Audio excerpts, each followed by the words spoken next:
Proclamação do Evangelho de Nosso Senhor Jesus Cristo, segundo Mateus. Glória a vós, Senhor. Naquele tempo, disse Jesus a seus discípulos: Nem todo aquele que me diz Senhor, Senhor entrará no reino dos céus, mas o que põe em prática a vontade de meu Pai que está nos céus. Naquele dia muitos vão me dizer: Senhor, Senhor, não foi em teu nome que profetizamos? Não foi em teu nome que expulsamos demônios? E não foi em teu nome que fizemos muitos milagres?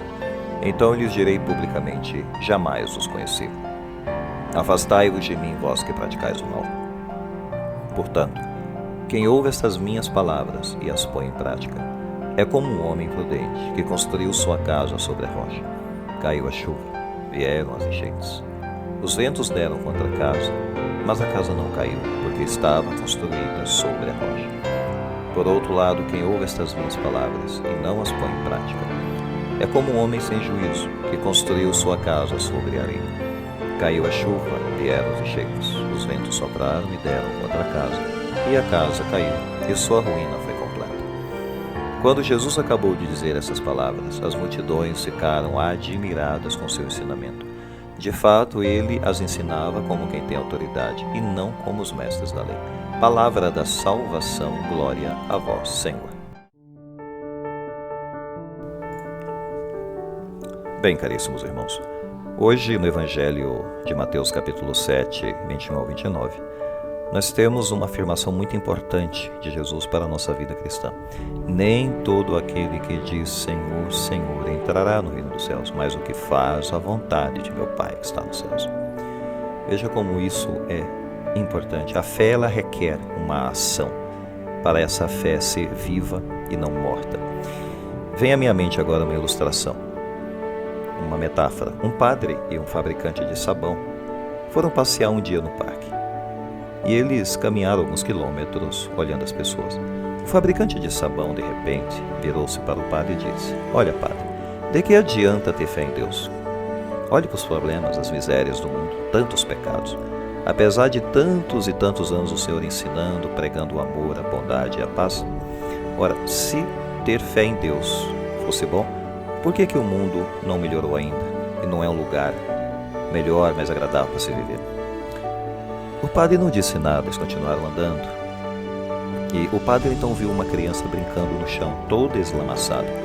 Então o padre aproveitou e disse: Olha aquela criança, você diz que faz sabão para as pessoas ficarem limpas, mas olha a sujeira dessa criança.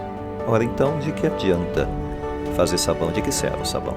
Com tanto sabão no mundo, como ainda tem tanta criança eslameada nesse mundo? Será que o sabão faz diferença afinal? O fabricante de sabão protestou: Mas se o sabão não for usado, não vai fazer diferença mesmo, padre. Ora, disse o padre, então esse é o ponto. Jesus está dizendo a mesma coisa que o fabricante de sabão. A fé requer ação.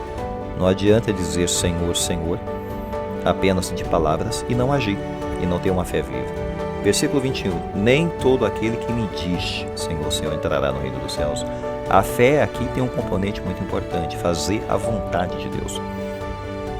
São Tiago já diz que a fé sem obras é morta. Então a nossa fé, como o sabão, deve ser usada para ser relevante em nossa vida. Se a fé não for usada, se ela não operar, então ela não serve de nada realmente. Então eis o problema. Nós crescemos ouvindo sermões que repreendem os vícios, que repreendem pecados, repreende bebedeira, bagunça, fumo, etc. Ora, o livro do profeta Ageu, capítulo 1, tem uma palavra que diz: Vocês plantam muito, mas vocês colhem pouco. Plantais muito, mas colheis pouco. Aí aqui né? Aqui está o ponto que a gente tem que cuidar na nossa vida. Com uma fé, que no Antigo Testamento tentava agradar a Deus com os próprios méritos, os próprios esforços, e um legalismo exacerbado na Antiga Aliança. Então esse era o problema lá. Mas a fé tem um componente de ação. Ela requer realmente uma confiança muito grande em Deus e agir em cima disso. Ou seja, fazer a nossa parte não apenas para agradar a Deus, mas como uma resposta a esse Deus que age em nossa vida e já está nos devolvendo muito.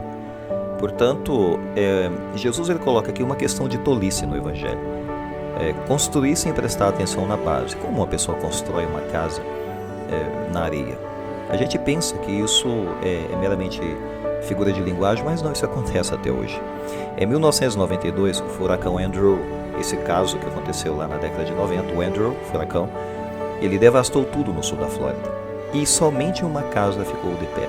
Os repórteres foram lá para entrevistar o homem, saber como que aquela casa ficou de pé, se tudo ao redor tinha sumido e desaparecido pelo furacão. E perguntaram ao proprietário então, como que a sua casa não caiu? Ele disse, eu mesmo a construí. Claro, ele construiu de acordo com o código de construção da Flórida, para poder resistir a um furacão.